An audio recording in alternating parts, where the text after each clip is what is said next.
या देवी सर्वभूतेषु शक्तिरूपेण संस्थिता नमस्तस्यै नमस्तस्यै नमस्तस्यै नमो नमः। राधे राधे भक्तों, सनातन धर्म को मानने वाले माता वैष्णव देवी की महिमा गाते नहीं थकते। हमारे धर्म शास्त्रों में कलयुग में लोगों के कष्ट हरने के लिए देवी देवताओं के नाम के साथ बहुत सारी कथाएं भी शामिल हैं। स्थान और काल में भेद की वजह से इन कथाओं में कुछ अंतर पा सकता है, लेकिन सच्ची श्रद्धा होनी चाहिए। प्रभु अवश्य कृपा करते हैं।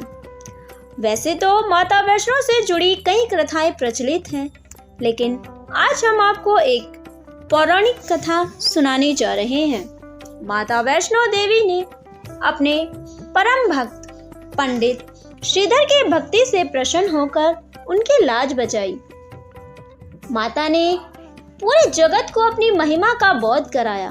तब से आज तक लोग इस तीर्थ स्थल की यात्रा करते हैं और माता की कृपा पाते हैं। चलिए कथा शुरू करते हैं। कटरा से कुछ दूरी पर स्थित हंसाली गांव में मां वैष्णव के परम भक्त श्रीधर रहते थे। वह निसंतान थे, इसीलिए वह दुखी रहते थे। एक दिन उन्होंने नवरात्रि पूजन के लिए कंवारी कन्याओं को बुलाया। मां वैष्णो देवी कन्या के वेश में उनके बीच आकर बैठ गई। पूजन के बाद सभी कन्याएं अपने घर चली गई, पर मां वैष्णो देवी वहीं बैठी रही। श्रीधर माता वैष्णो देवी का भंडारा करना चाहता था, लेकिन उसके पास इतने पैसे नहीं थे।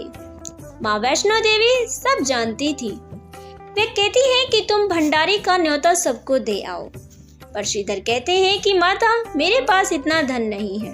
इस पर माता श्रीधर से कहती है कि वह अपने आप देख लेंगी, तुम एक बार सबको न्योता दे आओ।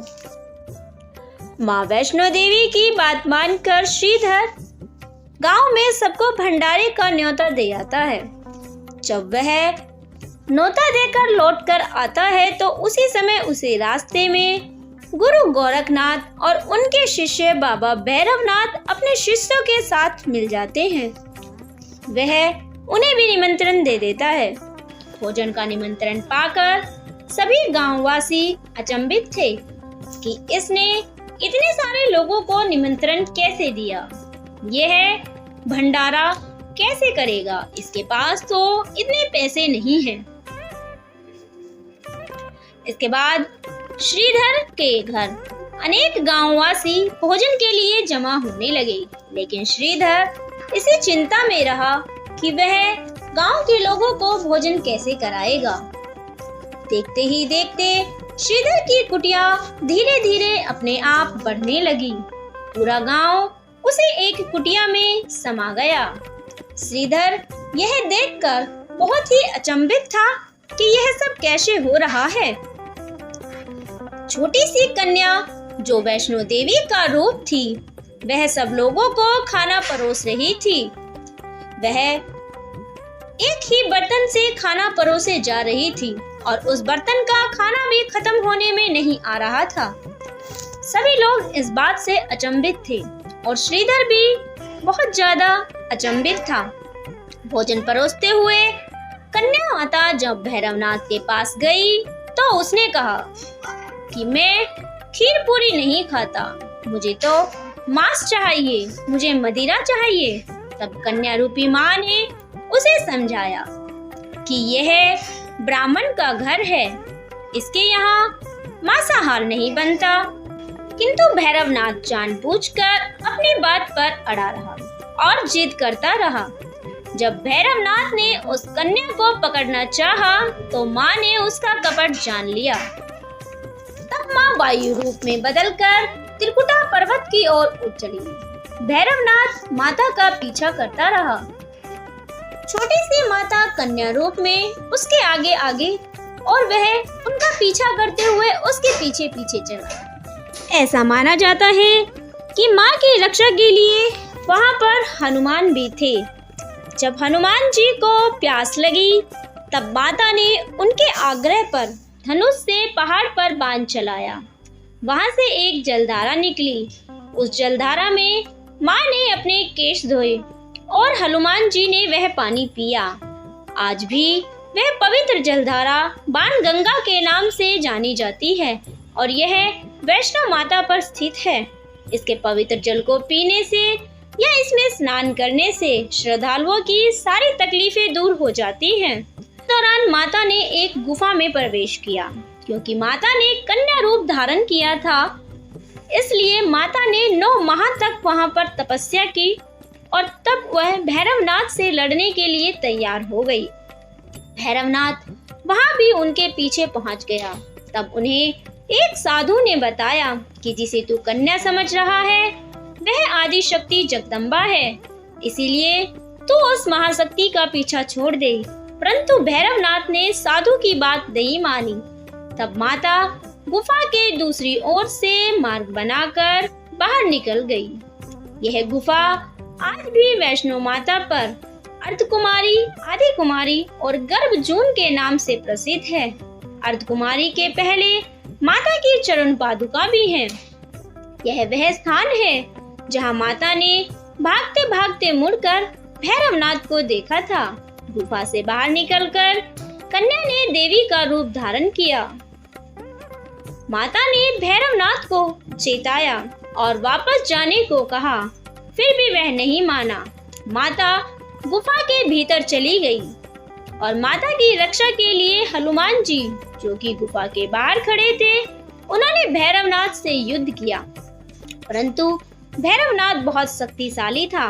लंगूर रूप में जब वह निढाल होने लगे तब माता वैष्णव ने महाकाली का रूप लेकर भैरवनाथ का संहार किया और भैरवनाथ का सर उन्होंने अपने त्रिशूल से काट गिराया।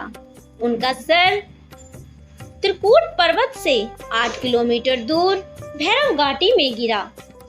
उस स्थान को भैरवनाथ के मंदिर के नाम से जाना जाता है, जिस स्थान पर माँ वैष्णो देवी ने हठी भैरवनाथ का वध किया। वह स्थान पवित्र गुफा भवन के नाम से प्रसिद्ध है।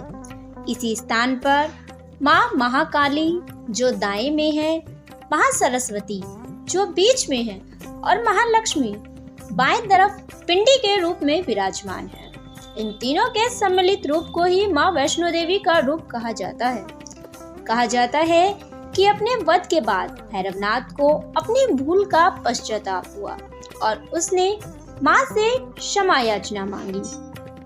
माता वैष्णो देवी जानती थी कि उन पर हमला करने के पीछे भैरव की प्रमुख मंशा मोक्ष प्राप्त करने की थी।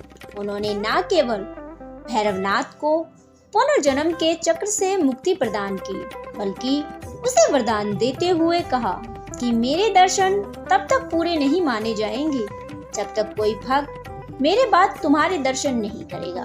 उसकी मान्यता के अनुसार आज भी भक्त माता वैष्णो देवी के दर्शन करने के बाद करीब 3.25 किलोमीटर की खड़ी चढ़ाई करके भैरवनाथ के दर्शन करने जाते हैं।